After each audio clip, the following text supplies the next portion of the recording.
안녕하세요. 전국에서 교육행정직을 준비하고 계시는 수험생 여러분, 여러분의 교육학 개론을 책임지고 있는 지아쌤입니다. 오늘 어제에 이어서 교육행정 수업을 해볼 건데요. 여러분들 기본서의 9장으로 되어 있고 요약기본서 7장, 교육행정에 있어서 두 번째 파트인데 여기가 좀 어렵죠. 교육법 할 거고 교육재정, 그 다음에 지방교육자치제도 이런 부분들이 좀 들어갈 거라 여러분들이 좀 까다로워 하시는 부분이기는 한데 그런 부분일수록 저랑 수업 잘 들으시고 이 요약기본서에 나오는 내용들 위주로 잘 정리를 하시면 시험 볼 때 크게 무리 없이 준비를 하실 수 있을 거라고 생각을 합니다. 그래서 일단 우리 교재는 108페이지고요. 139번 테마 주요 교육관련법 개정 사항에 대해서 말씀을 드릴 건데 그 전에 우리가 교육법의 체계와 내용에 대한 지식이 있으면 되게 도움이 되고 또 요거 관련해서도 출제가 되고 있기 때문에 여러분들이 꼭 아셔야 되는 내용이라고 생각을 합니다. 교육법은 일단 교육에 관한 법을 가리키는 통칭이고요. 1998년에 교육법을 전면적으로 개편하면서 현재는 교육기본법, 초중등교육법, 고등교육법, 평생교육법의 사법체제로 바뀌어 시행되고 있다라고 생각하시면 되는데 그러니까 이제 여러분들 입장에서는 적어도 요 4개 법에 대해서는 좀 숙지를 하고 계셔야 된다라는 말씀을 드리고 싶고요. 시간이 좀 되실 때 국가교육법령정보센터 들어가셔서 이런 해당 법들을 쭉 읽어보시는 것도 좋을 것 같아요. 물론 읽어본다고 그게 바로 여러분들께 되진 않아서 강의 시간에 꼭 집중해서 별도로 들으셔야 되긴 하지만 강의 시간에 듣고 틈틈이 시간 날 때 한번 읽어보시는 것도 여러분들에게 도움이 많이 될 것 같다는 생각이 들거든요. 그래서 한번 좀 보시는 것도 괜찮을 것 같고요. 그리고 거기서 중요한 부분들을 제가 이제부터 설명해 드리는 거니까 그거를 보지 않더라도 이 강의만 집중해서 들으셔도 이제 준비하는 데는 크게 무리가 없다라고 생각하시면 될 것 같습니다. 교육법의 분류를 볼 건데 교육법은 그 존재 형식에 따라 성문법과 불문법으로 나뉘고 규율 범위에 따라서는 국내법, 국제법, 관계 대상에 따라서는 공법과 사법으로 나뉩니다. 첫 번째 성문법과 불문법은 성문법은 제정법이라고도 하는데 문자로 기술되고 문장의 형식을 갖추어 일정한 절차에 따라 제정된 법들을 성문법이라고 합니다. 헌법과 법률, 조약, 명령, 자치, 법규가 성문법의 예라고 볼 수 있고요. 불문법은 문자나 문장의 형식으로 확정되지 않은 법으로 관습법, 판례법, 조리 이런 것들이 불문법에 해당된다라고 생각하시면 되는데 사안마다 판단이 달라질 수 있는 것으로서 성문법처럼 일률적으로 행위에 대해 규율하고 있지 않기 때문에 우리가 불문법이라는 표현을 씁니다. 그리고 국내법과 국제법으로 나눌 수 있는데 법의 규율 적용 부위에 따른 분류라고 볼 수 있고요. 국내법은 외국에서 적용되지 않는 법이고 국제법은 국가 간에 인정된 법으로서 해당 국가들에서 적용되는데 우리가 국제법의 예로는 유네스코 헌장과 세계무역기구 협정 등이 있거든요. 근데 이런 이제 국가 간의 협정이 국회에서 법률로 통과돼서 사실상 국내법과 동일한 효력을 지니기 때문에 자치법규보다는 국제법이 우위에 있다라는 것도 같이 기억을 하시면 좋을 것 같습니다. 그리고 공법과 사법이라고 해서 공법은 국가와 개인 간의 관계에 관한 법이고 사법은 개인 간에 관계되는 법을 말하고요. 국가나 지방자치단체가 제정한 법은 공법, 사립학교의 교직원 인사관계나 재산에 관한 사항은 민법 이런 식으로 나눠 볼 수 있다라는 것도 참고로 보시면 좋을 것 같아요. 그리고 요거는 우리가 이제 교육의 법원이라고 할 때는 우리가 이제 가는 법원이 아니라 법의 근거가 어디로부터 나오는가라고 생각을 하시면 되는데 그 첫 번째가 헌법이라고 해서 이 헌법은 국회 의결을 거쳐 국민투표로 재개정이 되는 최상위 법이라고 생각을 하시면 됩니다. 최상위 성문법인데 여기 보시면 이제 대한민국 헌법에 제31조가 있어요. 그리고 여기서는 교육에 관한 내용을 규정하고 있어서 우리가 이제 교육헌법이라는 표현을 쓰기도 합니다. 그래서 여러분들이 다른 건 몰라도 이 6개 조항은 꼭 기억을 하고 있어야 된다라는 말씀을 드리고요. 굉장히 중요하다라고 생각을 하시면 되는데 1번부터 보자면 모든 국민의 능력에 따라 균등하게 교육을 받을 권리를 가진다. 요거는 이제 우리가 교육평등 조항, 평등의 원칙과 차등의 원칙이 들어있다라고 생각하시면 되고요. 두 번째는 모든 국민은 그 보호하는 자녀에게 적어도 초등교육과 법률이 정하는 교육을 받게 할 의무를 진다라고 되어 있는데 원래는 그러니까 뭐 초등교육과 중등교육 이렇게 표기할 수도 있었지만 현재는 의무교육이 중등교육까지잖아요. 그런데 이렇게 법률이 정하는 교육이라고 표현한 이유는 초등교육 이후의 교육도 의무교육에 포함시킬 수 있음을 예정하고 있는 거다라고 기억을 하시면 되고요. 요 표현, 그러니까 초등교육과 법률이 정하는 교육을 받게 할 의무를 진다라고 해서 제31조 2항은 의무교육 조항이면서 이때 의무교육의 주체를 학부모로 규정을 하고 있잖아요. 그러니까 그 부분도 같이 기억하시면 좋을 것 같아요. 그리고 3번 조항은 의무교육은 무상으로 한다. 이 2항에서 얘기한 의무교육에 대해서 무상교육이어야 한다라는 표기라고 이해를 하시면 되고요. 그 다음에 네 번째가 교육의 자주성, 전문성, 정치적 중립성 및 대학의 자율성은 법률이 정하는 바에 의해서 보장된다. 라고 얘기를 하고 있는데 이 법률들이 이런 거잖아요. 교육의 자주성은 지방교육자치에 관한 법률을 통해서 보장을 하고 있고 교육의 전문성은 초중등 교육법상의 교원 자격 제도 등을 통해서 이제 구현되고 있다라고 보시면 되고 교육의 정치적 중립성은 지방교육자치에 관한 법률, 교육감의 정당 가입 기간을 제한하는 등의 규정을 통해서 우리가 법률로서 보장하고 있다라고 생각할 수 있고요. 대학의 자율성은 고등교육법 등에 의해서 보장되고 있다. 이런 식으로 법률이 정하는 바에 의해서 교육의 자주성, 전문성, 정치적 중립성 및 대학의 자율성이 보장되고 있다라고 이해하시면 될 것 같습니다. 그리고 5번은 국가는 평생 교육을 진흥해야만 한다. 라고 해서 평생교육 조항을 집어넣고 있다라는 부분도 같이 기억을 하시고요. 6번은 학교 교육 및 평생교육을 포함한 교육제도와 그 운영, 교육재정 및 교원의 지위에 관한 기본적인 사항은 법률로 정한다라고 해서 얘는 다른 말로 교육제도 법정주의라고 부를 수 있는데 이렇게 표기를 하고 있고요. 초중등 교육법, 평생교육법, 교육공무원법, 사립학교법, 지방교육자치에 관한 법률 등이 제정되어 있어서 이렇게 교육제도 법정주의가 실현되고 있다라고 보시면 될 것 같습니다. 그리고 이 평생교육법을 제정, 평생교육 진흥에 대한 국가 및 지방자치단체의 책임과 평생교육 제도와 그 운영에 관한 기본적인 사항을 규정한다라고 하는 건 이제 5번 조항과 관련된 내용이다라고 해서 여러분들이 다른 건 몰라도 이 6가지 조항이 어떤 내용으로 이루어져 있는지는 꼭 기억하셔야 된다라고 제가 거듭 말씀드리는 부분이고요. 이게 이제 문제에 자주 출제가 되는데 1번 이 문제를 보시면 현행법상 교육의 중립성에 대한 설명으로 옳지 않은 것을 물어보고 있어요. 교육은 정치적, 파당적 또는 개인적 편견을 전파하기 위한 수단이나 방편으로 이용돼서는 아니 된다. 이거 맞는 내용이고요. 교원 노동조합은 정치 활동을 할 수 없다라고 이제 규정되어 있죠. 이제 제한을 받고 있고 교원은 특정한 정당이나 정파를 지지하거나 반대하기 위해서 학생을 지도하거나 선동해서는 아니 된다. 이것도 맞는 표현이에요. 답은 4번인데 공립학교에서는 학교 운영위원회의 동의가 있는 경우라도 특정한 종교를 위한 종교교육을 할 수 없다라고 되어 있다는 점도 같이 기억하시면 좋을 것 같습니다.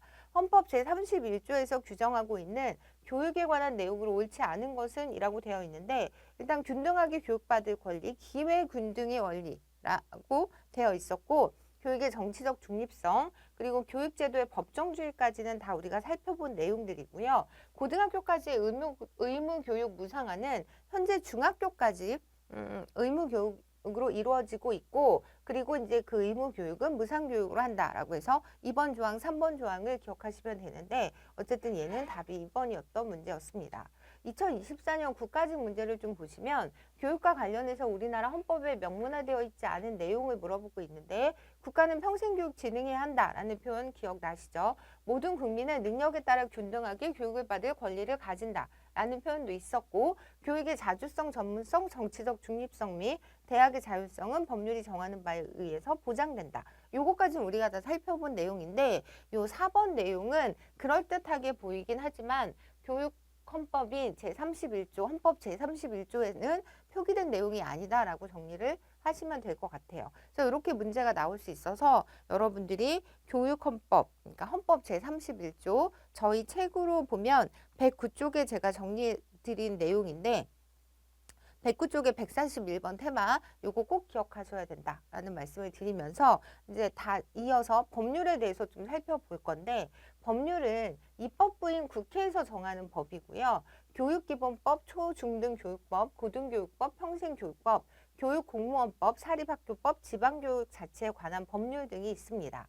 법률 재개정은 의원 입법과 정부 입법으로 나뉘는데, 의원 입법은 국회의원이 발의하는 것을 말하고요. 정부 입법은 행정부인 교육부 등이 발의해서 입법하는 것을 말합니다. 국가 간 협정사항을 국회에서 법률로 만들어 국내에서 발효되도록 하는데, 이 절차가 비준 절차에 해당되고요. 그래서 왜 조약이 의회를 통과해서 국내에 영향을 미칠 때는 이런 그 조약 같은 것들은 법률의 지위에 준한다라고 생각하시면 될 것 같아요. 그리고 명령은 행정부에서 만든 법이고요. 대통령이 만든 법은 우리 많이 들어보는 대통령령이라고 생각하시면 되고, 총리가 만든 법은 총리령, 장관이 만든 법은 부령, 예컨대 교육부 장관이 만든 법은 교육부령이라고 합니다.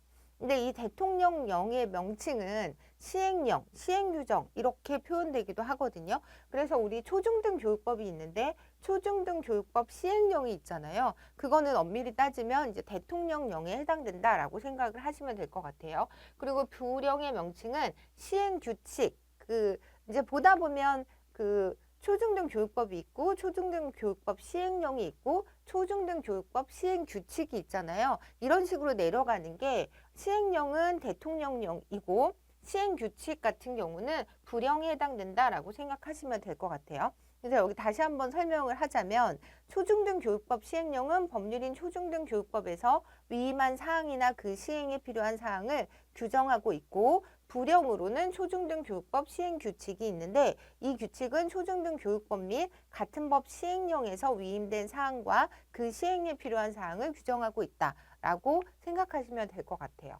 그리고 이제 자치법규라고 해서 지방자치단체가 만드는 법인데, 이걸 보시면 그 지방자치단체는 의결기구와 집행기구로 나뉘어져 있어요. 근데 의결기구라고 하는 건 의회라고 생각하시면 되는데, 광역자치단체인 시도의회가 있고요. 기초자치단체인 시군구 의회가 있는데, 어쨌든 이런 의결기구인 의회가 만드는 법을 우리가 조례라고 합니다. 그리고 집행기구 같은 경우는 광역자치단체장인 시장도지사, 기초자치단체장인 시장군수구청장 이 있는데, 시장도지사나 시장군수구청장이 만드는 법을 규칙이라고 합니다. 그리고 요거는 뭐냐면 우리나라 같은 경우는 그 교육위원회가 없잖아요. 그러니까 별도의 교육위원회를 두고 있지 않기 때문에 입법권이라고 해서 조례안 작성권과 교육규칙 제정권을 교육특별자치단체장인 시도교육감이 갖고 있다라고 생각하시면 될 것 같아요. 그래서 교육감이 교육규칙을 집행기구이기 때문에 여기와 마찬가지로 교육규칙을 제정할 수 있는 권한도 갖고 있는 것 플러스 거기에다가 조례안 작성권도 갖고 있다. 요거는 별도로 기억을 하시면 좋을 것 같아요. 그래서 우리나라 교육감이 교육특별자치단체장인 시도교육감은 교육규칙 제정권 플러스 조례안 작성권을 갖고 있다. 요것까지 같이 기억을 해주시면 되는데, 교육위원회가 별도로 없기 때문에 그렇다라고 보시면 될 것 같아요. 그리고 이제 관습법에 대해서 살펴볼 건데, 관습법에는 행정선례와 유권 해석이 있는데, 행정선례는 새로운 사건이나 문제가 발생했을 때 이를 판단하는 기준으로서 유사한 사례에 대해 행정관청에서 처리했던 선례를 말하고요. 유권 해석은 관련된 권한을 가진 행정관청이 내리는 해석으로서 그 존재 형식은 질의에 대한 답변의 형식으로 이루어져 있습니다. 그러니까 이런 것들은 앞에서 살펴본 헌법 법률과 다르게 문서화된 그런 게 없는 거잖아요. 그래서 우리가 관습법이라고 얘기를 하는 부분이다라고 생각을 하시면 되고요. 그리고 판례법은 관습법이 판례에 의해서 확정되는 속성을 갖고 있는데, 선판례가 후판례를 구속한다라고 하는 것도 기억하시면 좋을 것 같아요. 그리고 조리는 사물의 본질적인 이치를 가리키는 말로서 성문법이나 다른 불문법이 존재하지 않는 경우에 동원되는 어떤 그 판단의 근거, 법의 근거라고 보시면 되는데, 이 조리는 경험칙, 사회 통념, 사회 상규, 상식, 가치관 등 사회 일반인들이 전반적으로 공유하는 의식이라고 할 수 있고요. 법원의 판결에서도 사회 상규라든가 사회 통념상 인정된다라는 말이 자주 등장하는데 이게 그 하나의 조리라고 보시면 되는 거죠. 그리고 대표적인 예로 체벌에 관한 판례에 등장하는 사회 통념이라는 단어가 조리에 해당된다라고 보시면 될 것 같습니다. 그래서 교육법의 존재 형식과 그 구체적인 예의 연결이 옳지 않은 것은 이라고 물어보고 있는데 법률의 예로 초중등 교육법, 조약, 유네스코 헌장, 법규, 명령으로 고등교육법 시행령까지는 맞는 내용인데 이 4번은 규칙이 아니라 조례인 거죠.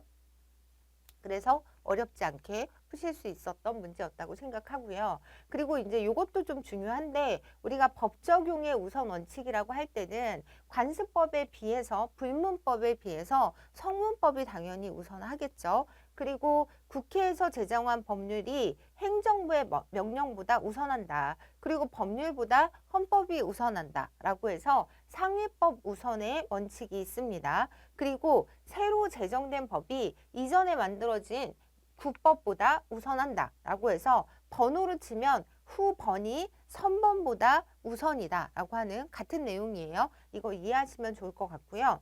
그리고 특별법 우선이라고 해서 교육자치나 교원신문, 교육재정 관련 법은 일반법보다 우선이 됩니다. 그래서 노동조합법보다 교원노조법이 그 관련 현안을 이제 판단하는 데 있어서 우선적으로 적용된다라고 생각하시면 될 것 같아요. 그래서 2019년 국가직 문제 보시면 법 적용의 우선 원칙을 물어보고 있는데 지방자치법과 지방교육자치에 관한 법률이 충돌할 경우에는 전자를 우선적으로 적용한다. 이거는 특별법 우선이잖아요. 그럼 이럴 때는 여기가 우선이다라고 생각하시면 되고 초중등 교육법과 초중등 교육법 시행령이 충돌할 경우에는 후자가 아니라 전자가 상위법이니까 상위법 우선의 원칙이 적용이 되고요. 노동조합 및 노동관계조정법하고 교원의 노동조합 설립 및 운영 등에 관한 법률이 충돌할 경우에는 특별법 우선이니까 요거는 맞는 내용이네요. 그래서 답은 3번이었고 신법과 구법이 충돌할 때는 그러니까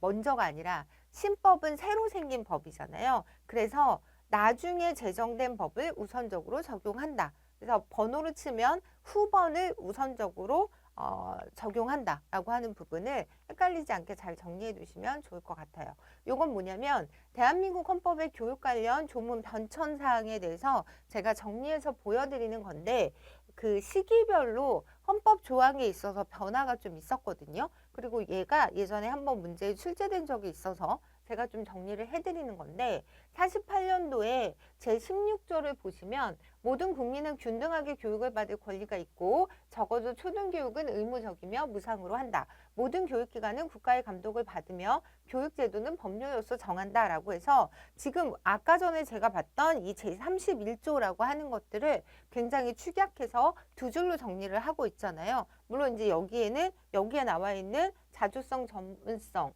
정치적 중립성에 대한 얘기는 없긴 한데 어쨌든 처음에 이렇게 시작을 했고요. 그러다가 63년도에 어떻게 바뀌냐면 모든 국민은 능력에 따라 균등하게 교육을 받을 권리를 갖고 그 다음에 초중교육을 받게 할 의무를 지고 의무교육은 무상으로 한다. 그리고 이제 4번 조항이 추가가 됩니다. 교육의 자주성과 정치적 중립성은 보장되어야 한다. 그리고 5번에 법률 법정주의는 그대로 있었고요. 그러다가 72년도에 보시면 내용이 다 똑같은데 2번 조항에서 법률이 정하는 교육을 받게 할 의무를 지닌다라고 해서 이 의무교육 관련해서 이 뒷부분이 변화가 생기죠. 그리고 80년이 되면 앞에 교육의 자주성과 정치적 중립성까지 있었는데 80년도에 여기 교육의 전문성이라는 표현이 들어가고 평생교육 조항 그리고 법률 법정주의를 조금 세분화시켜서 구체적으로 표현하고 있다라고 생각하시면 될 것 같아요. 그래서 그 변천사항을 보면 일단 이제 63년도에 자주성과 정치적 중립성이라는 표현이 들어가고요. 그리고 72년도에 법률이 정하는 교육이라고 해서 의무교육에 대한 표현이 바뀐다라고 하는 부분 그리고 그 다음에 교육의 전문성 얘기, 평생교육 조항이 들어간다. 그리고 마지막에 대학의 자율성 얘기가 들어가는 걸로 정리를 하시면 될 것 같아요. 그래서 이게 이제 예전 문제였는데 다음에 제시하고 있는 헌법의 교육 관계 조항의 변화를 시기순으로 바르게 나열한 것은 이라고 해서 일단 기억이 마지막이라는 거예요. 대학의 자율성이라고 하는 거 고등교육의 가장 마지막 단계이면서 일단 초중등 교육에 신경을 쓰다가 마지막에 88년도에 대학 교육이 대중화되면서 대학 교육의 자율성 조항을 추가했다라고 이해를 하시면 되고요. 그리고 이제 그 앞에서는 교육의 자주성과 정치적 중립성이라고 하는 게 가장 먼저 들어가야 되는 거죠. 그리고 의무교육의 법률이 정하는 교육으로 확대했다. 그리고 법정주의에 대한 내용이 들어갔다라고 해서 답은 4번. 근데 이런 문제가 나오면 되게 어려울 수 있기 때문에 이제 전체적으로 한번 정리하면서 마지막에서는 헌법 제31조에 대한 내용을 다시 한번 정리하시면 좋을 것 같습니다. 그리고 나서 이제 교육 관련 주요 법령 중에 이제 변화들이 좀 생기잖아요. 교육기본법 외에 일부 개정을 하거나 일부 개정 법률안 및 법안 제정 관련해서 조금 변화들이 생기면 이게 또 우리 시험에서도 그대로 나타나기 때문에 이런 부분에 대해서는 항상 체크를 해서 여러분들이 좀 기억을 하셔야 된다라는 의도에서 제가 이제 교육기본법이 22년 3월에 개정이 한번 됐잖아요. 그래서 그 부분을 좀 정리해 드리려고 이걸 보여드리는 건데 일단은 그 국법에서는 교육의 기회균등이라고 하면서 그 밑에 국가는 교육 여건 개선을 위한 학급당 적정 학생 수를 정하고 지방자치단체와 이를 실현하기 위한 시책을 실시하여야 한다라는 조항이 들어갑니다. 이거는 아무래도 학령 인구가 줄어들다 보니까 이거에 대한 그 시대의 상황을 반영해서 기본법에서도 이런 표현이 들어가는 것 같아요. 그래서 학급당 적정 학생 수를 정해야 한다라는 규정이 이제 신설이 됐다라고 보시면 되고요. 그리고 제5조 관련해서는 국가는 지방자치단체의 교육에 관한 자율성을 존중해야 한다라고 하는 이 자율성 존중 그 문구가 포함이 됐다라고 생각하시면 되고요. 그리고 여기서는 국가와 지방자치단체는 관할하는 학교와 소관 사무에 대해서 지역 실정에 맞는 교육을 실시하기 위한 시책을 실시하여야만 한다라고 해서 의무 조항으로 넣었어요. 여기는 그냥 참여할 수 있다. 해서 뭐뭐 해야만 한다라고 해서 조금 더 자율성 부분을 강조했다라고 생각하시면 될 것 같아요. 그리고 3번 같은 경우도 국가와 지방자치단체는 학교 운영 자율성을 존중해야 하고 교직원 학생 학부모 및 지역 주민 등이 법령으로 정하는 바에 따라 학교 운영에 참여할 수 있도록 보장하여야 한다라고 해서 전체적으로 교육의 어떤 자주성 부분을 좀 강화시켰다라고 생각하시면 될 것 같아요. 그리고 평생교육 관련해서는 그 전까지는 사회교육이라는 표현을 여전히 쓰고 있었다고 해요. 그런데 이게 22년도에 개정이 되면서 사회교육이 평생교육으로 용어가 바뀝니다. 그러면서 사회교육시설도 평생교육시설로 변경됐다라는 부분도 기억을 하셔야 되고요. 그리고 우리 이제 남녀평등 교육을 이제 예전에는 많이 들었었는데 요즘에는 법 개정 이후에도 양성평등 의식이 이제 법 안으로도 들어가서 표현 자체가 바뀌었다라는 부분도 보시면 될 것 같아요. 그리고 네. 계속 이어서 보면 이 학교의 장은 양성평등 의식의 증진을 위해서 교육부 장관이 정하는 지침에 따라 성교육, 성인지교육, 성폭력 예방교육 등을 포함한 양성평등 교육을 체계적으로 실시해야 한다라고 해서 남녀평등이라는 표현이 양성평등으로 남녀평등 교육심의회도 역시 양성평등 교육심의회로 변경됐다라고 하는 표현상의 변화를 좀 기억하시면 좋을 것 같아요. 그리고 이제 17조 사항이 없어지고 그러면서 이제 학교체육 관련해서는 기후변화와 환경교육이라고 해서 국가 지방자치단체는 모든 국민이 기후변화 등에 대응하기 위해서 생태전환 교육을 받을 수 있도록 필요한 시책을 실시해야 한다라는 조항이 들어갔고 그리고 학교체육 관련해서는 이제 그대로 이어서 사망으로 들어갔다라고 보시면 될 것 같아요. 그래서 제가 이제 하나하나 봐드렸는데 이걸 좀 정리해서 다시 보여드리자면 일단은 뭐 교육기본법 관련해서 특징적인 점이 제4조 교육의 기회균 등 관련해서 학급당 적정 학생 수를 정하고 이렇게 학급당 적정 학생 수에 대한 규정이 들어갔다라고 보시면 될 것 같고요. 그리고 제5조에서는 지방자치단체 및 교육 주체들의 자율성을 강조하는 그런 표현들이 들어가서 요걸 의무사항으로 규정했다라는 부분, 그리고 남녀평등이 양성평등, 그러면서 양성평등 의식의 증진이라는 표현, 학생의 존엄한 성을 보호하고 학생에게 성에 대한 선량한 정서를 함양시키기 위한 시책에 5가지 항목을 포함시켜 방안을 마련하도록 했고요. 기존 성인식 함양 조항을 삭제하고 이런 양성평등 의식의 증진에 성교육, 성인지교육, 성폭력 예방교육 등을 포함한 양성평등 교육을 체계적으로 실시하여야 한다는 내용을 포함시켰다. 우리 앞에서 본 내용을 기억하시면 될 것 같아요. 그리고 기후변화와 환경교육이라고 해서 생태선한 교육을 받을 수 있도록 필요한 시책을 수립, 실시하여야 한다는 조항을 신설했다라는 부분, 앞에서 다 살펴봤던 내용들입니다. 네, 그래서 이제 요걸 다시 정리하자면 일단 용어가 평생교육이라는 용어로 바뀌었고 남녀평등 교육이 양성평등 교육으로 바뀌면서 이 양성평등 교육을 체계화시켰다라는 평가를 받고 있습니다. 그리고 교육 자치를 강화한 측면, 제가 앞에서 다 읽어드렸던 이제 그런 부분을 통해서 교육 자치를 강화시켰다. 그리고 학급당 학생 수를 적정화하겠다는 그런 어떤 규정들이 포함됐다라는 부분, 그리고 마지막에 생태 전환 교육까지 이런 것들을 좀 키워드로 기억하시면 좋을 것 같아요. 그리고 이건 뭐냐면 교육부 소관 11개 법안이 국회 본회의를 통과했는데 뭐 예를 들면 기초학력 보장 법안이라든가 원격교육 기본 법안, 사립학교법 일부 개정 법률안이 의결이 됩니다. 이 시기에. 그래서 요때는 이제 우리 시험에서 가장 중요한 건 사립학교법 일부 개정한 내용들이거든요. 그래서 이제 그 부분 위주로 좀 보여드리려고 하는데 전체적으로 우리 시험하고 관련된 부분들 제가 정리한 내용을 보시면 일단 모든 학생의 기초학력 보장을 위한 법적 근거를 마련을 했고요. 디지털 시대 원격교육 질 제고 및 체계적 운영 지원을 위한 법적 근거를 마련하고 사립학교 교원 신규 채용 시 교육청에 필기시험을 위탁할 수 있고 위탁해야 한다라는 조항이 이제 신설이 됩니다.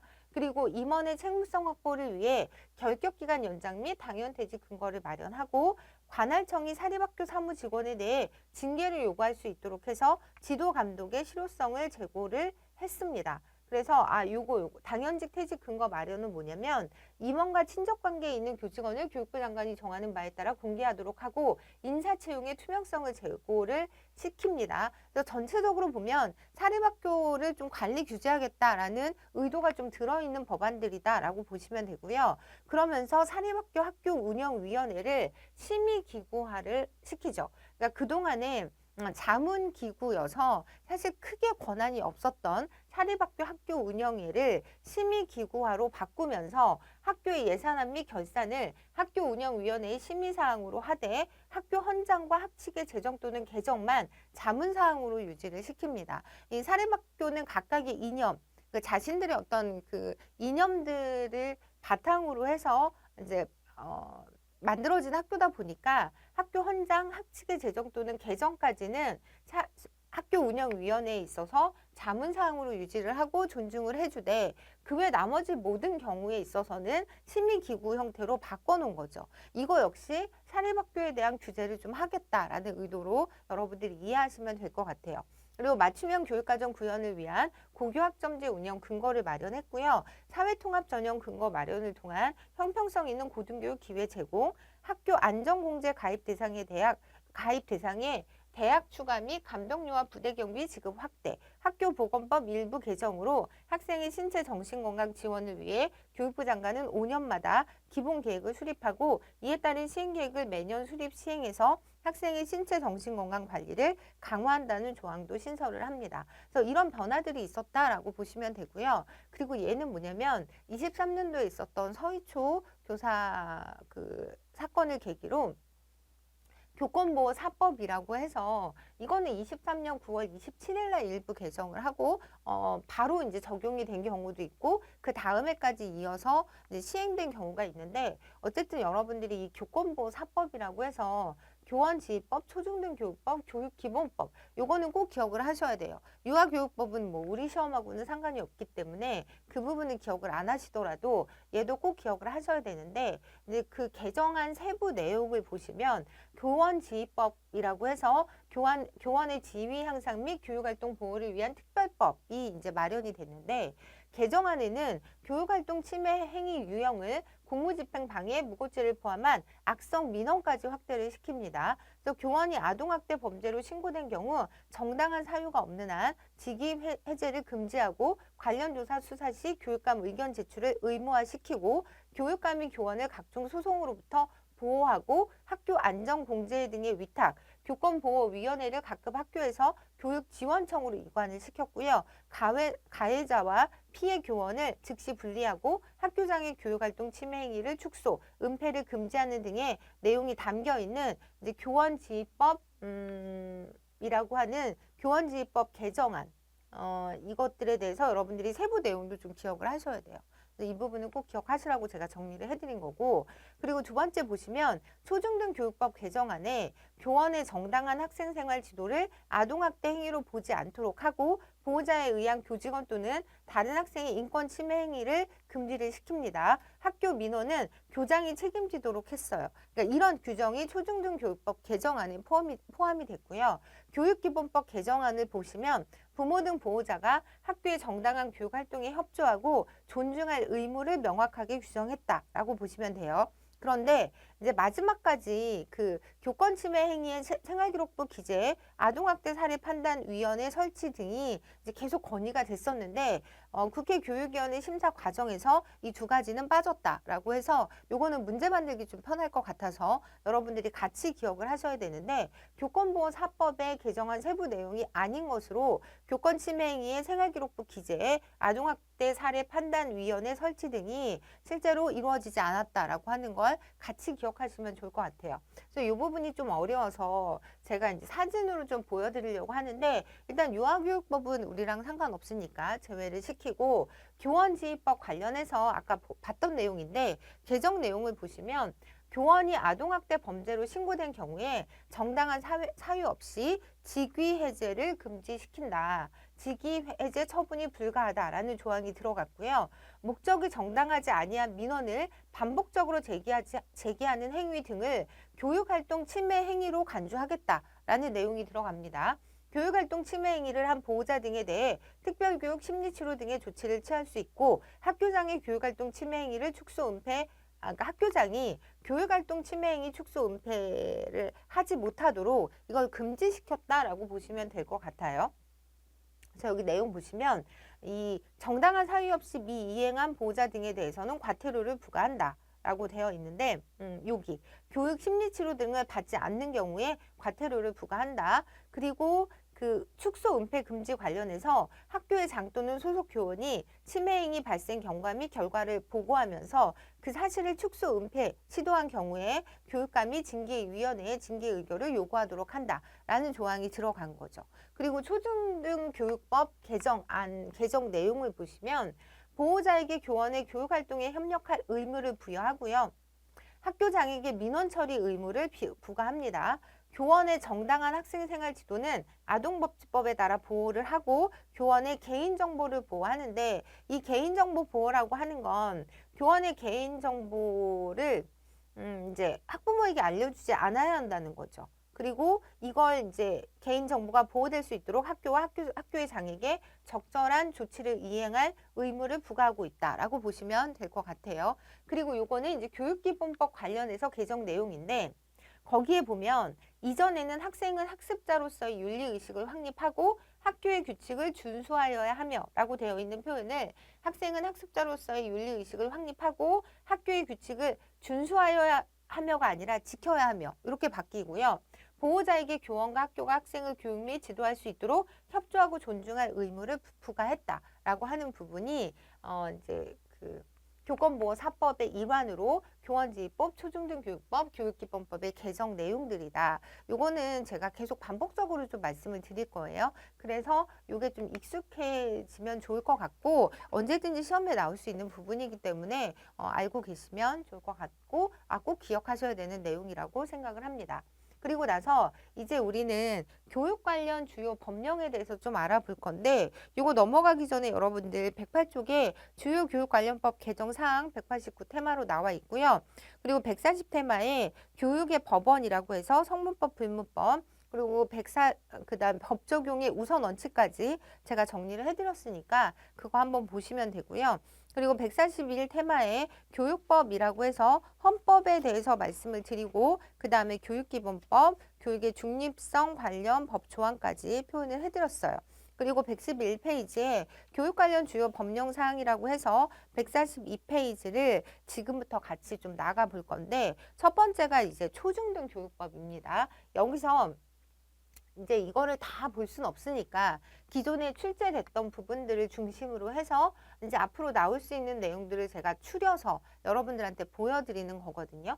그래서 이 부분은 꼭 기억을 하셔야 된다라고 말씀을 드리는 건데 초중등 교육법 제2장에 보면 의무교육 조항이 있어요. 그래서 제12조 의무교육이라고 해서 국가는 교육기본법 제8조 제1항에 따른 의무교육을 실시해야 한다라고 되어 있는데 교육기본법 제8조 제1항을 보시면 의무교육은 6년의 초등교육과 3년의 중등교육으로 한다라는 규정이 되어 있고요. 이렇게 이제 이거에 따른 의무교육을 받을 권리를 지닌다라고 되어 있는데 이거에 따른 의무교육을 실시해야 하고 이를 위한 시설을 확보하는 등 필요한 조치를 강구해야 한다라는 조항이 있습니다.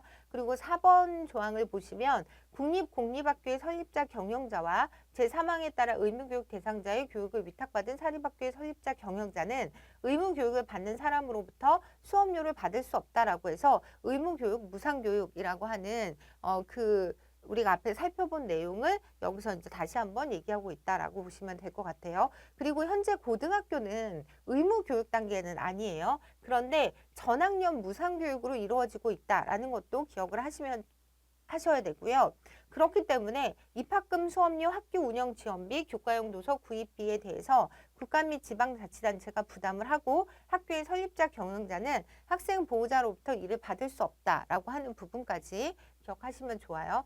그리고 나서 학교의 종류 및 각종 학교의 지정과 취소에 대한 규정이 초중등 교육법에 들어있는데 그 내용을 좀 보자면 첫 번째 이제 우리가 학교의 종류라고 할 때 특성화 중학교라는 게 있는데 이건 뭐냐면 교육과정의 운영 등을 특성화하기 위한 중학교로 교육감 및 지정 고시할 수 있고 이 경우에는 미리 교육부 장관의 동의를 받아야 합니다. 아무래도 중학교는 의무교육기관이다 보니까 교육감 및 지정 고시하려고 할 때도 사전에 교육부 장관의 동의를 받아야 하고요. 학생 선발권이 있고 단필기 시험을 치러서는 안 됩니다. 교육감은 법에 의거해 특성화 중학교의 지정을 취소할 수도 있는데 이 경우에도 미리 교육부 장관의 동의를 받아야 한다라고 하는 부분 기억하시고요. 이제 좀 살펴보자면 현재 우리나라 같은 경우는 대한교육 특성화 중학교, 국제교육 특성화 중학교라고 해서 이렇게 존재하고 있다. 여러분이 뭐 잘 알고 계시는 성심국제중학교는 국제교육 특성화 중학교에 해당된다라고 보시면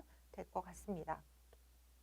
그리고 학교의 종류 관련해서 이제 고등학교를 살펴볼 건데 고등학교는 일반계, 특수목적 고등학교, 특성화 고등학교 이렇게 나누는데 이거는 교육과정에 따른 분류라고 보시면 돼요. 그래서 일반계 고등학교라고 하는 건 다양한 분야의 일반 교육을 하는 고등학교를 가리키고 특수목적 고등학교는 다시 이제 네 가지로 나뉘거든요. 네 가지를 보시면 과학인재 양성을 위한 그 특수한 목적을 위한 과학계열 고등학교가 있고요. 외국어에 능숙한 인재 양성을 위한 외국어 계열의 고등학교, 국제전문 인재 양성을 위한 국제계열의 고등학교가 있어요. 그리고 예술인 양성을 위한 예술 계열의 고등학교, 체육인 양성을 위한 체육 계열의 고등학교가 있다라고 생각하시면 되는데 요거 한번 좀 신경 써서 보셔야 될 것 같아요. 산업계의 수요에 직접 연계된 맞춤형 교육과정을 운영하는 고등학교, 산업수요 맞춤형 고등학교, 마이스터교 이런 학교들이 여기에 들어간다라고 보시면 되고 얘와 또 별도로 특성화 고등학교가 있는데 이 특성화 고등학교가 여러분들이 생각하는 예전에 그 실업고등학교라고 생각하시면 되거든요. 그래서 이 특성화 고등학교에서 특성을 직업으로 두거나 대안으로 들 수 있는데 직업을 특성으로 하는 특성화 고등학교는 소질과 적성 및 능력이 유사한 학생을 대상으로 특정 분야의 인재 양성을 목적으로 하는 교육 또는 자연 현장 실습 등 체험 위주의 교육을 전문적으로 실시하는 고등학교, 요거를 이제 특성화 고등학교 분류에 집어넣었다라고 하는 부분. 그리고 대안적인 의미의 특성화 고등학교라는 건 공교육의 문제점을 보완하고자 학습자 중심의 자율적인 프로그램을 운영하도록 만들어진 종래의 학교 교육과는 다른 대안 교육을 실천하는 특성화 고등학교. 그래서 이게 전체가 여러분들 머릿속에 좀 들어가셔야 되고요. 특수목적 고등학교의 마이스터교가 여기에는 들어가지만 우리가 알고 있는 실업계 고등학교라고 할 때는 여기에 해당된다라고 하는 부분도 같이 기억하시면 좋을 것 같아요. 그리고 이번에는 어떤 자율성에 따라서 우리가 자율고등학교라고 이제 부르는 학교들이 있는데 자율형 사립고등학교와 자율형 공립고등학교로 나누어 볼 수 있어요. 근데 이제 자립형 사립고등학교라는 건 학교의 권학 이념에 따라 과정 및 학사 운영 등을 자율적으로 운영할 수 있도록 지정 고시된 고등학교인데 여기에 보면 요건이 있어요. 국가 또는 지방자치단체로부터 교직원 인건비, 학교 교육과정 운영비를 지급받지 않는 거죠. 우리 나중에 교육재정 하다 보면 지방의 교육재정, 그 교육비 특별회계로부터 그 교부금 받아서 이제 학생 교직원 인건비를 이제 충당을 하는데 그거를 받지 않는 요건으로 하고 교육부령으로 정하는 법인 전입금 기준 및 교육과정 운영 기준을 충족할 것라고 해서 이 두 가지 요건이 맞춰진 상태에서 권학 이념에 따라 교육과정 및 학사 운영 등을 자율적으로 운영할 수 있는 그런 학교를 우리가 이제 자사고라고 하는데 자립형 사립고등학교인 거죠. 그리고 교육감은 이 요건에 해당하는 사립고등학교를 대상으로 지정 고시할 수 있는데 미리 교육부 장관의 동의를 앞에와 마찬가지로 받아야 한다라고 생각하시면 되고요. 그리고 자율형 공립고등학교는 공립고등학교를 대상으로 교육감 및 교육제도 개선 및 발전을 위해 필요하다고 인정하는 경우에 학교 또는 교육과정을 자율적으로 운영할 수 있도록 지정 고시된 고등학교를 이제 공립고등학교 중에서 선발을 하다 보니까 자율형 공립고등학교라고 하는데 교육감은 교육부 장관이 정하는 절차를 거쳐서 지정 고시할 수 있다라고 보시면 돼요. 그러면 여기는 좀 차이가 있는 게 일단 자율형 공립학교 중에서 선택을 하다 보니까 교육부 장관이 정하는 절차를 거쳐서 교육감이 사전 동의 없이도 지정할 수 있다고 하는 부분을 좀 기억을 하시면 좋을 것 같아요.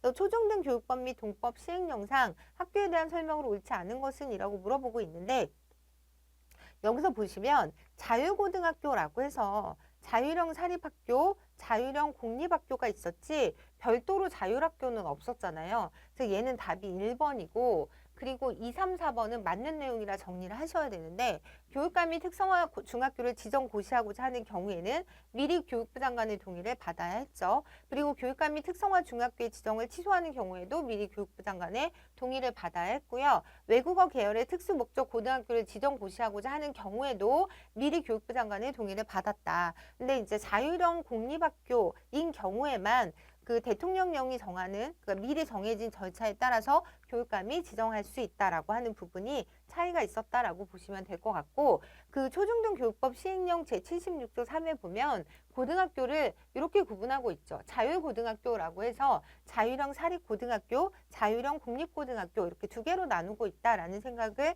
하시면 될 것 같고요. 그리고 어디까지가 자율 운영이 가능한가, 어떤 부분이 자율적으로 운영이 될 수 있는가라는 부분에 대해서 좀 보여드리자면 이것도 예전에 시험에 예전 그 지방직 문제에 나왔던 적이 있는 부분이에요. 그래서 제가 또 보여드리는 건데 초중등 교육법 제61조 학교 및 교육과정 운영의 특례라고 해서 학교 교육제도를 포함한 교육제도의 개선과 발전을 위해서 특히 필요하다고 인정되는 경우에는 대통령령으로 정하는 바에 따라 뭐 이거를 이런 조항을 한시적으로 적용하지 아니하는 학교 또는 교육과정을 운영할 수 있다는 거예요. 그래서 내용을 보면 뭐 교원의 자격이라든가 수업, 그리고 학년제, 교과형 도서의 사용, 학교 운영위원회 설치, 초중고 수업 연한 이런 부분에 있어서 교육과정을 자유롭게 운영할 수 있다라고 하는 부분 까지도 여러분들이 알고 계시면 좋을 것 같아요. 그러니까 교육과정뿐만 아니라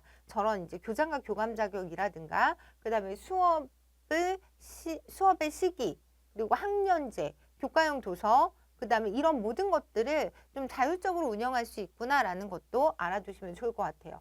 그리고 학생 징계 관련해서 보자면 초중등교육법은 학생의 징계 및 재심 청구에 대한 조항을 규정하고 있는데 가장 중요한 건 이거죠. 의무 교육을 받고 있는 학생, 중학교 이하는 어떠한 경우에도 퇴학시킬 수 없다. 그리고 그 고등학교 학생을 퇴학시켰을 경우에는 퇴학 조치에 대해서 의의가 있는 학생 또는 그 보호자가 퇴학 조치를 받은 날로부터 15일 이내에 또는 이 조치가 있음을 알게 된 날로부터 10일 이내에 시도학생 징계조정위원회에 재심 청구할 수 있다. 이 재심 청구도 퇴학이라고 하는 그 조치를 받은 후에 가능하다라고 보시면 될 것 같아요.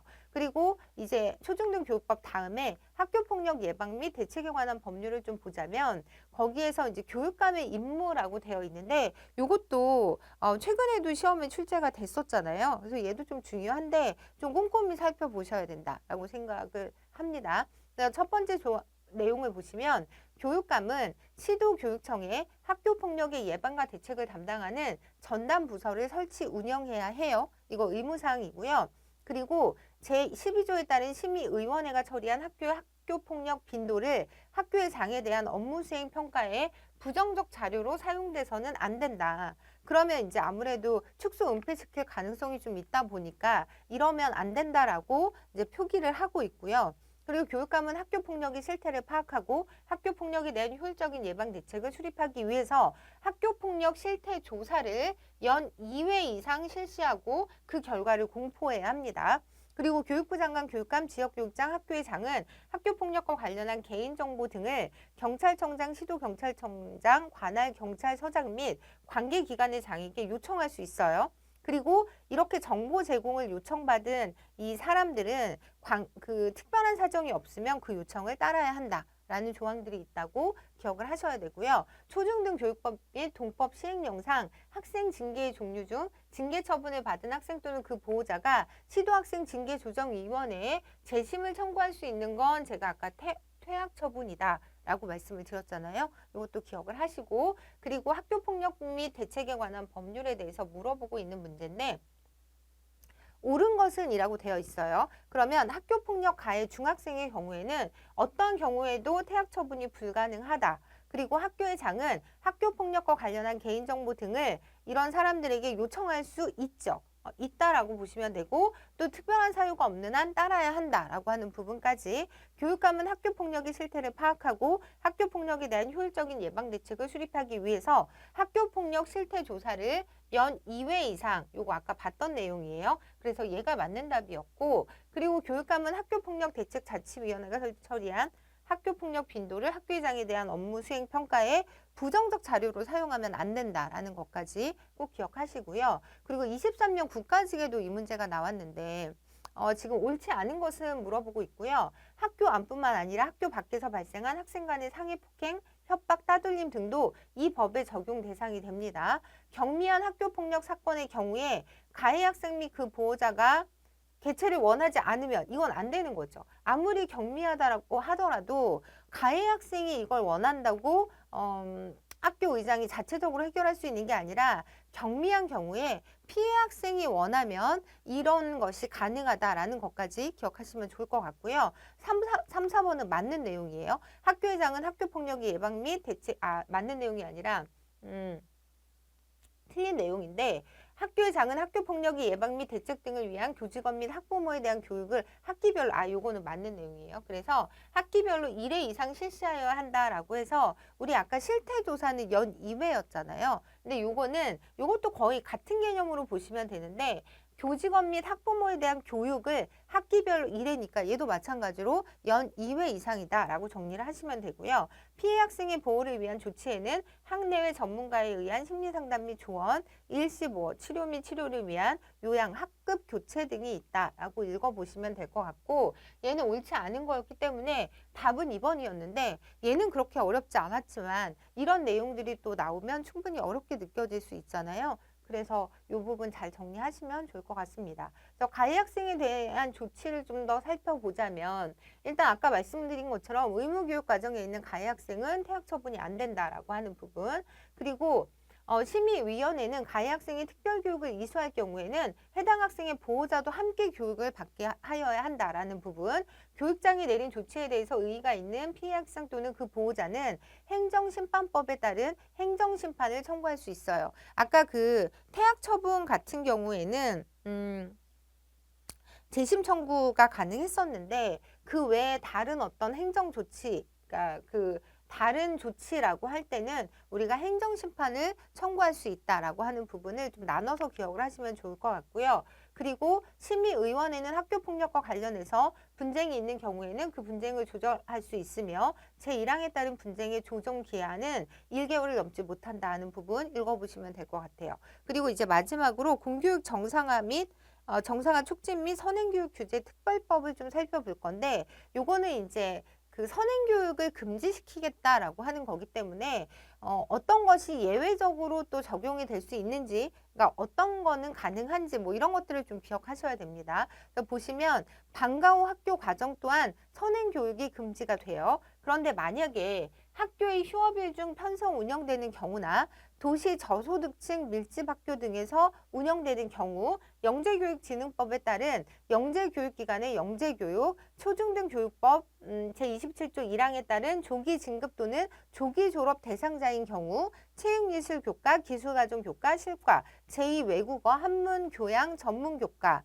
초등학교 1학년, 2학년의 영어 방과 후 학교 과정까지는 적용이 배제되고 있다. 특히 이 부분, 초등학교 3학년부터 영어가 들어가잖아요. 그렇다 보니까 1, 2학년 때는 뭐 영어를 학교에서 배우지 않기 때문에 이럴 때는 방과 후 학교 과정으로 영어를 알려준다고 하더라도 얘는 이제 선행교육 규제에 걸리지 않는다는 거죠. 그래서 이 부분도 시험에 자주 나오니까 여러분들이 꼭 기억하셔야 되는 내용이고요. 문제 보시면 중학교에서 발생한 학교폭력 문제 처리 과정에서 가해 학생에 대해 취할 수 있는 조치가 아닌 것은 퇴학 처분 안 된다고 제가 여러 번 강조해 드렸던 내용이고요. 그리고 여기서는 금지하는 행위에 포함되지 않는 것은 이라고 해서 지필평가, 수행평가 등 학교 시험에서 학생이 배운 학교교육 과정의 범위와 수준을 벗어난 내용을 출제해서 평가하면 안 되는 거죠.